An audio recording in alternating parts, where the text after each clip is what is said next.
আজ আমরা দেখব এই পোকাগুলো পৃথিবীর সবথেকে ঝালমরিচ খেতে পারবে কিনা, আর পারলেও তাদের সাথে কি ঘটতে চলেছে। সেই সাথে দেখব মিষ্টি কুমড়ার একটা বীজ থেকে 600 কেজি ওজনের একটা দৈত্যাকার মিষ্টি কুমড়ায় পরিণত হওয়ার অসাধারণ দৃশ্য। আস্ত একটা সিগারেট কতদিনে মাটির সাথে মিশে যেতে পারে, সেই সাথে আরো অনেক কিছু। এটা নিশ্চিত এগুলো দেখার পর আপনার ব্রেইন আবারও রিস্টার্ট হওয়ার সুযোগ পাবে। তো চলুন আজকের রিল্যাক্সেশন জার্নি শুরু করা যাক। চলুন প্রথমেই দেখে নেওয়া যাক একটা আস্ত আপেল এই গুবরে পোকার লার্ভার সামনে কতক্ষণ টিকে থাকতে পারে, অর্থাৎ গুবরে পোকার এই লার্ভাগুলো কত সময়ের মধ্যে আপেলটাকে একদম নিশ্চিহ্ন করে দিতে পারে।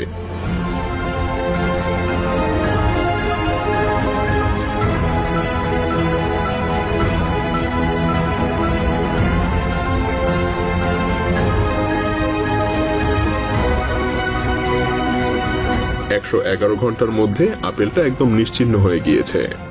এবার আমরা দেখব একটা তরমুজের বীজ থেকে তরমুজ গাছ, এমনকি সেই গাছে পরিপূর্ণ একটা তরমুজ হতে কতদিন সময় লাগে। সময় যতই লাগুক না কেন, আমরা খুবই অল্প সময়ের মধ্যেই এটা দেখতে পারবো।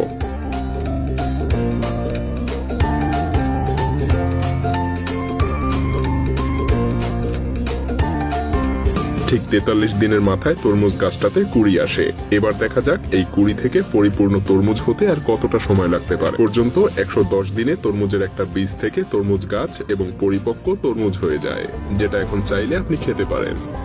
কিন্তু এই তরমুজটাকে যদি লক্ষ লক্ষ গুবরে পোকার লার্ভার মধ্যে ফেলে দেয়া হয়, তাহলে এই তরমুজটা ঠিক কতদিন টিকে থাকতে পারবে।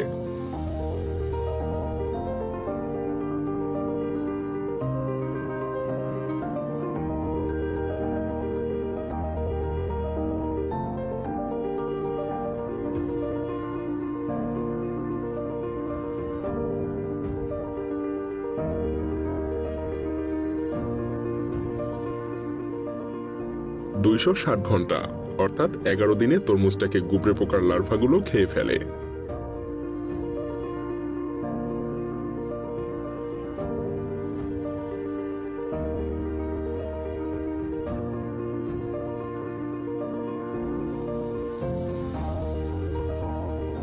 এবার আমরা দেখব একটা টাটকা আলু ঠিক কতদিনের মধ্যে পচে গলে যেতে পারে।